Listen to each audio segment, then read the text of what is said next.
teknologi tanpa kita sadari, kalau dulu kita bicara ini Maslow ya, hampir semua orang pasti tahu nih, ya Maslow. Jadi yang besar itu ada di bawah dulu ya kan, terus mengecil-mengecil. Tapi sekarang dengan teknologi yang sifatnya personal ya, customize, sehingga langsung menyentuh ke pribadi-pribadi seseorang. Jadi teknologi itu sekarang kan sangat customize. Mau belanja silakan, mau bikin video silakan, mau YouTube silakan, mau apa segala macam. Semuanya itu basisnya adalah individu. Kalau dulu kan basisnya perusahaan dan segala macam. Sekarang itu sudah menyentuh ke aspek-aspek kehidupan manusia gitu. Ya, mau dating, ya kan, yang bujangan-bujangan, yang itu segala macam ada aplikasinya. Semuanya itu menyentuh, memanjakan dari sisi individu. Dan sekarang kita beralih ya dari revolusi industri keempat menjadi revolusi ke industri kelima. Dan nanti nggak tahu lagi ke-6, ke-7, ke-17, nggak tahu nih ya kan nanti makin gimana. Tapi saya yakin bahwa teknologi itu iya diperkirakan ini akan merubah modelnya ya. Jadi akan terbalik seperti ini. Jadi nanti yang self-actualization itu yang besar ya. Nah, dengan struktur hierarki need seperti ini, tentu sebagai praktisi performance management juga harus bisa mengantisipasi. Ini sebagai gambaran saja. Nah, kita tidak boleh lewatkan bahwa performance management itu ada tujuan, dan performance management itu juga ada prinsip. Prinsip itu tidak boleh dilanggar. Tujuan juga tidak boleh dilupakan. Ya, kita harus selalu ingat tujuan kita. Ya, pada intinya bahwa tujuan performance management itu memotivasi karyawan agar lebih produktif, sehingga karyawan yang produktif itu mendukung ya tujuan organisasi. Lalu individu merasa diakui, ya dihargai, diakui kontribusinya. Ya, jadi tadi seperti diuraikan di slide sebelumnya, dan ini terlihat sekali semakin kuat sekarang ya. Jadi merasa dihargai secara personal, secara individu itu penting sekali. Dan ingat sekali bahwa organisasi itu sebenarnya adalah forum sinergi. Ya, kenapa kok organisasi itu adalah forum sinergi? Ya, dari struktur organisasi terlihat sekali bahwa dari satu di atas lalu dibelah, dibedakan, dipisahkan, itu memang dalam rangka membentuk sinergi. Jadi organisasi adalah sebuah forum sinergi. Nah, oleh karena itu budaya sinergi itu harus kuat. Nah, performance management harus ya tujuannya itu adalah supaya budaya perusahaan termasuk salah satunya budaya sinergis juga semakin kuat. Jadi jangan sampai manajemen kinerja itu membuat budaya sinergi menjadi lemah. Malah harus memperkuat. Nah, kalau prinsip manajemen kinerja bahwa tujuan organisasi itu harus diterjemahkan ya, harus diperjelas.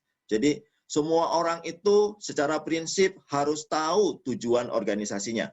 Kalau kita bagian dari sebuah organisasi, secara prinsip bahwa setiap individu, setiap stakeholder itu harus tahu persis tujuan organisasinya mau kemana.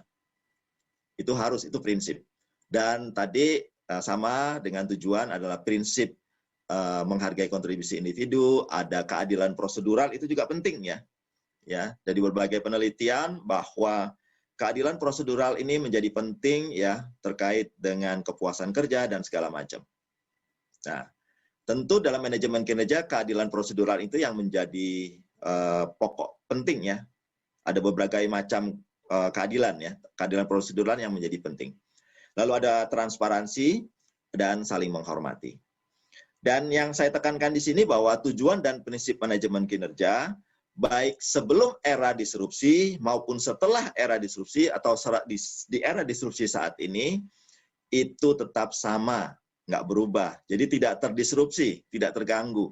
Malah menurut saya semakin kental, semakin kuat, semakin tegas gitu ya. Oke, jadi pada saat kita nanti membahas performance management di era disrupsi, malah harus semakin kuat. Dan kita harus ingat terus bahwa ada tujuan dari performance management, ada prinsip dari performance management. Oke, gambaran kilasnya apa hubungannya antara performance management dengan era disrupsi atau disrupsi teknologi. Jadi pada intinya bahwa alurnya seperti ini, teknologi itu mendisrupsi dunia, termasuk dunia bisnis. Jadi terdisrupsi, nah akan berpengaruh pada proses bisnisnya akan berubah, dan nanti akan berpengaruh pada struktur organisasi. Ya, artinya bahwa bisa jadi di kasus BCA itu bahwa fungsi frontliner nanti akan mengecil, bisa jadi akan digabung ya dengan divisi yang lain. Tapi nanti akan ada yang membesar ya. Tentu yang ngurusin ATM itu akan menjadi membesar. Jadi yang tadinya ngurusin teller ya di struktur organisasi ini, tentu nanti yang akan membesar yang berurusan dengan IT ya, dengan IT, dengan mesin ya, itu akan membesar organisasinya. Karena yang tadinya core itu ada di frontline, sekarang core dari BCA tidak lagi di frontline, tapi ada di ATM itu. Dan segala macamnya di ATM itu. Jadi tellernya berubah ya kan. Jadi tadinya tellernya orang menjadi tellernya mesin. Itu akan berubah struktur organisasi. Dan tentu ujungnya nanti akan merubah ke performance management. Yang terasa kalau di jalan tol pasti kita semua ya. Di jalan tol itu sekarang uang cash kita nggak berlaku ya. Di parkir juga sama. Kadang-kadang waduh lupa ambil uang gitu ya kan. Cari-cari gitu kan. Waduh, ya kan karena ternyata lupa isi e-money ya kan, e-money. Wah itu bisa repot, ya kan seperti itu.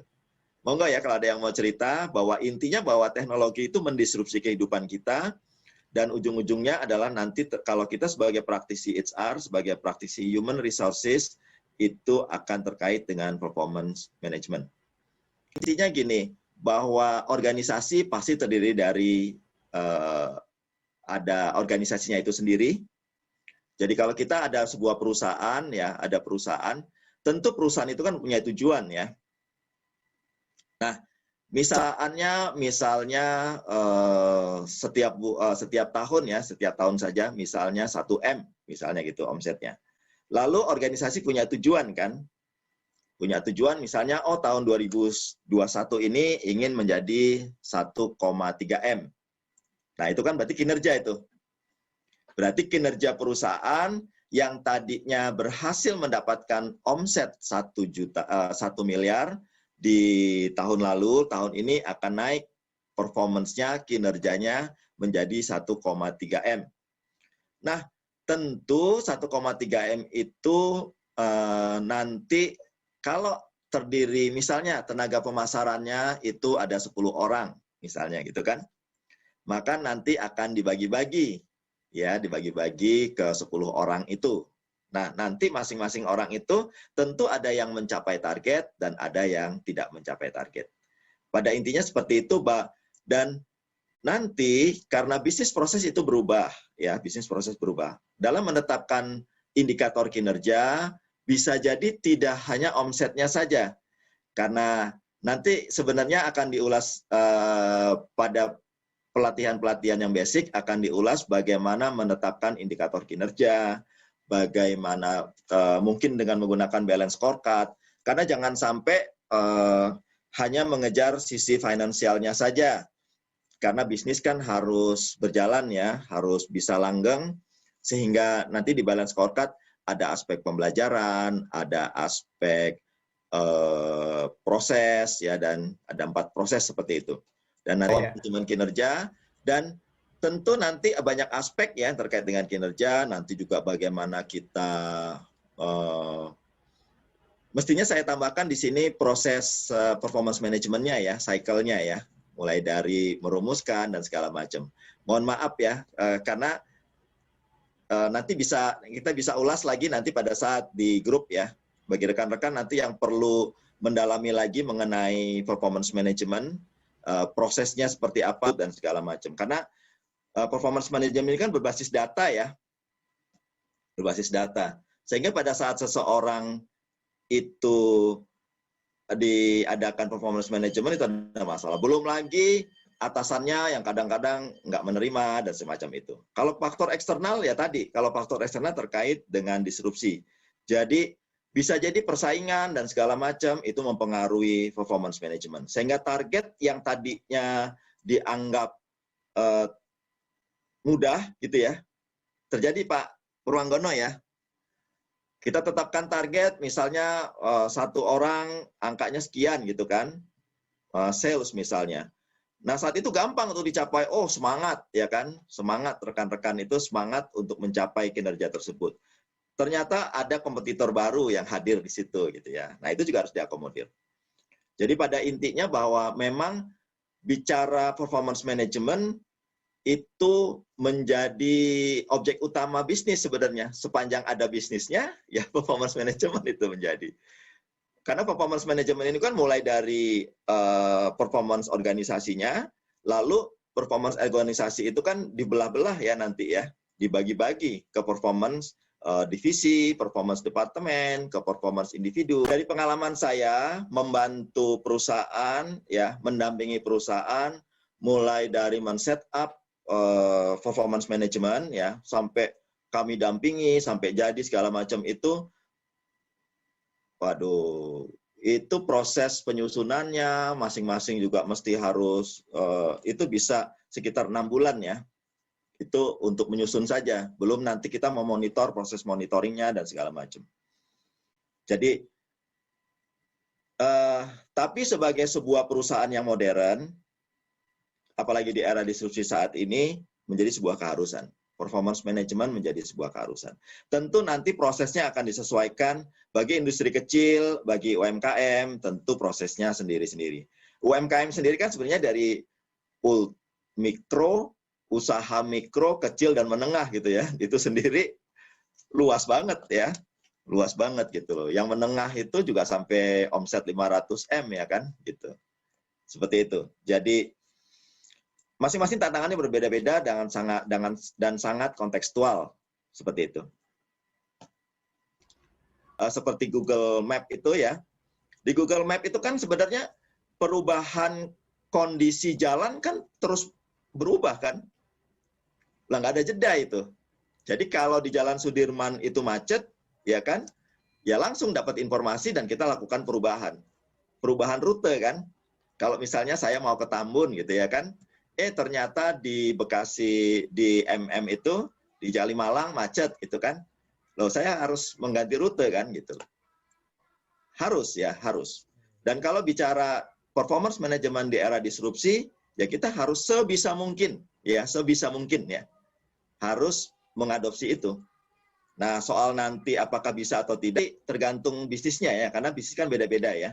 Ada yang sangat agilitasnya itu berbeda-beda ya, tuntutan agility-nya itu setiap perusahaan berbeda. Ada yang perubahannya cepat, tentu ada yang perubahannya tidak cepat. Tapi semakin terdampak perusahaan itu, maka harus semakin bisa mengakomodir. Kalau enggak kan nanti terjadi indikator-indikatornya kan nggak lagi relevan ya. Nah, kalau manusia sebagai pelaksana tidak relevan lagi, tentu dia akan demotivasi kan? Iya. Nah itu tantangannya. Ya, soal nanti implementasinya sangat kontekstual. Kita akan ulas satu persatu. Jangan juga nanti mentang-mentang setelah ikut pelatihan ini orang semuanya dirubah-rubah. Enggak juga.